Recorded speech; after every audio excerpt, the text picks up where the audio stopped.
interested to learn kind of your path in this because, okay, so you go pastor and Yeah. then you go college and here you are Catholic, not a pastor. And not a pastor, but Yeah. you go through 4 years of college and your first one, you're like, oh, I got this. And then 2 years in, or the next 2 years, you're like, oh, I know everything. And then boom, all of a sudden your world's shaking and you don't know anything. Yeah. So, and the reason that happened, so I went to Grand Canyon University, which was a great school, is a great school still. Love that place. I really, really had a great college experience for a lot of reasons.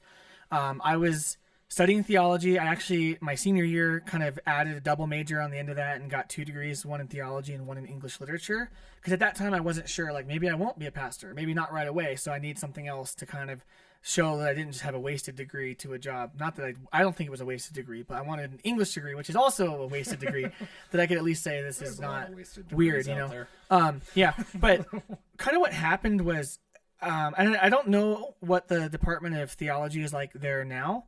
I think it's changed a little bit, but I haven't been there. But when I was there, it was really great because we had a really diverse faculty in the College of Theology at Grand Canyon University. So we had Baptists, we had Pentecostals, we had a couple Anglicans, a couple evangelical, non-denom, we didn't have any Catholics because it was a Protestant school. It was actually a Baptist school at one point, but the staff was really diverse. And so what that meant is that we could trust that the staff, or the faculty rather, in their classes would give us their perspective sometimes, but also kind of say, okay, well, here's what other denominations kind of think, or they would allow for dialogue, and not just the staff, but even the students was pretty diverse in terms of their denominational affiliation. Like we had Presbyterians and Baptists and Pentecostals and Anglicans and all sorts of different denominations of kids studying their hoping to go on and get a master's in theology and become pastors. Okay, actually, so because you kind of glossed over it, there's a lot of, it's a mesh pool of all these except for kind of Catholic is what I kind of picked up on that real quick. And varying degrees of acceptability of Catholicism. So that's what I wanted to talk about is at a school like that, and then you're not Catholic. Right. We actually had a student who was Catholic. Okay, so you actually had told me a story off air that I thought was hilarious.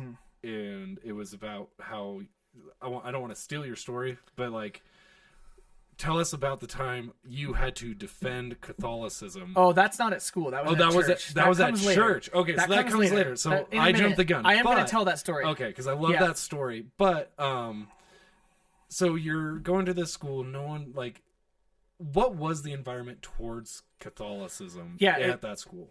So the great thing is, again, no one was vitriolic and bitter except a couple students. Like there were students who were that way towards everybody else, right? Okay. I remember a couple of them that were so passionately even arguing with the professor. The professor's like, can you read Hebrew? And the guy's like, no. He's like, then shut up. I had a professor say that one time. It was glorious. He's like, can you read Hebrew? No. Then shut up and stop arguing with me. Okay, anyways, on with class. Because the kid was just like, you're wrong about this. So you had those kids. They didn't usually last all 4 years. Okay. But every faculty member, some of them really, really disagreed with and were troubled by Catholicism. But no one would have been like, the Pope is the Antichrist, even if they thought it. Okay. And then we had a couple professors that were really sympathetic to Catholicism, usually our Anglican professors. One of the Anglican professors who was there at the time I was there actually went on to convert to Catholicism and now works at the St. Paul Center that Scott Hahn runs, and that was Professor James Merrick. So he was an Anglican priest that converted to Catholicism, and now he's a Catholic scholar at the St. Paul Center. And so I didn't ever have him for a class, which I really am sad about now. But my best friend Tyler, he had him for church history, and they were really close. They had a really good relationship, and he talked to him a lot. So, so that was kind of the atmosphere. And I think the thing that was really beneficial because I was going to a church that, for better or worse, this is the way we teach, this is the way we believe, but I'm being exposed to all sorts of theological traditions. And more than that, I'm being exposed to the forefront of biblical criticism and biblical scholarship at the time, which has really been taking a turn. And just to kind of take a deep dive on that, with the advent of what we call the new perspective on Paul, with people like N.T. Wright, and I'll just mention him because that's a popular enough name that people might resonate with him. He writes lay-level books that people can understand. even Protestant scholarship is starting to shift on how we read justification and sanctification and salvation in the Bible in a way that incorporates Judaism more. And when I discovered this, there were so many fundamental beliefs to the Christian faith, like the resurrection of the dead. Like, we don't die and float away to heaven. Like, we are going to be resurrected in physical bodies in a new heaven and new earth. And I'm like, I didn't know that until I went to school for it. And I think a lot of people don't, like, they hear, like, oh, we'll resurrect, but they don't really think about the fact that we'll have a physical body and that the story of the Bible is heaven and earth meeting for all time. It's not sucking us out. It's God coming into earth and redeeming it from within and one day cleansing all of it. Like, that's the story. So then I was infatuated with this new perspective, and I actually heard N.T. Wright preach do a couple like talks, lectures, I guess is the technical term. He wasn't preaching, even though he is an Anglican bishop. And that just became my new bend. So I was like, oh my gosh, the Jews of the day saw Jesus as the Messiah and wrote to their people in that context of this is the Jewish Messiah. We have to understand what they believed. So then I started really researching that a lot, and learning as much about it as I could alongside my studies. And what that started to do, well, I stopped being a Calvinist because I'm like, I can't reconcile the nature of God speaking to people collectively in the Old Testament, and appointment being more about your duty in the Old Testament than your salvific end. I can't reconcile that in the context of the New Testament being different. So I couldn't be a Calvinist anymore. And then I actually had a phase where I was reading really edgy theologians too, just because I was so like, how do I deal with all this data? So I had like a Rob Bell phase. So I read a lot of Rob Bell, and he kind of went off the deep end, but I was just experimenting in some ways, but I was really struggling with this stream of like the N.T. Wright stuff is so good. And it makes the Bible, it just opens it up in these ways. And I'm like, of course it means that. Of course that's why Jesus is the Messiah. Look at what this says. Like, if you were a Jew, you would clearly recognize him as this.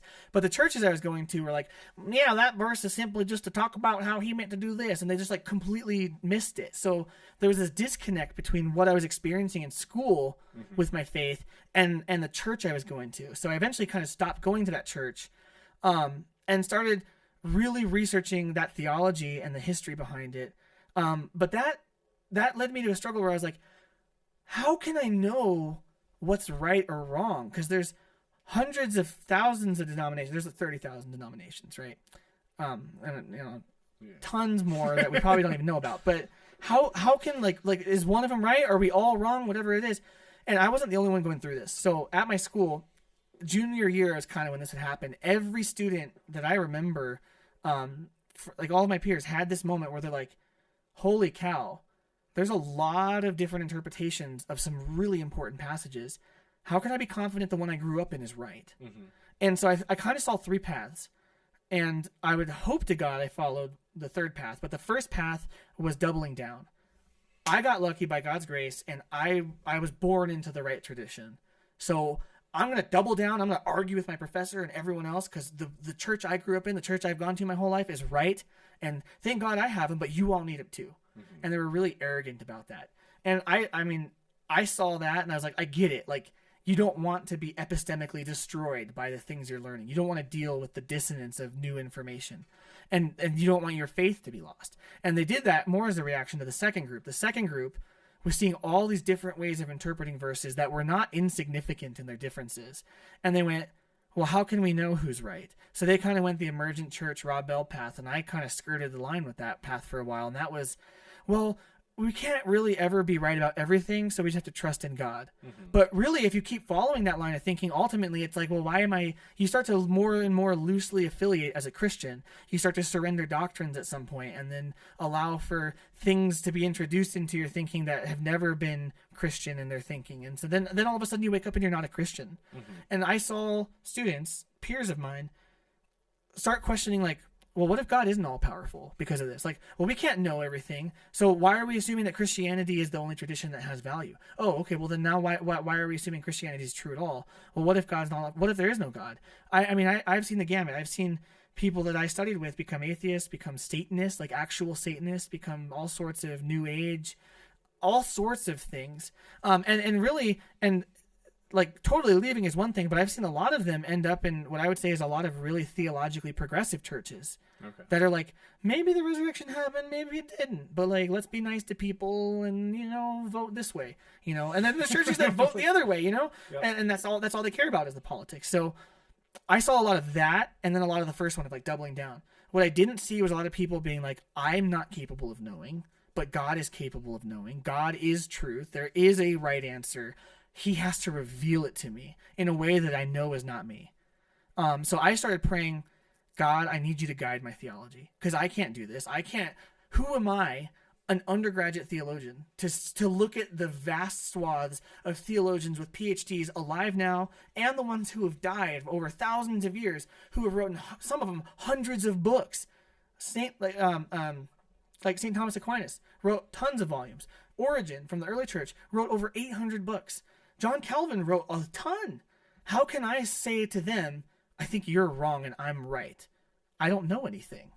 And so I started praying, God, I think, you know, maybe I can read stuff and make good judgments, but it can't be my ideas that are right. You have to show me what's right. You have to reveal to me what's right. And it has to be received, because I can't come up with it on my own. There's no way I could synthesize the correct view of the Bible. Yeah.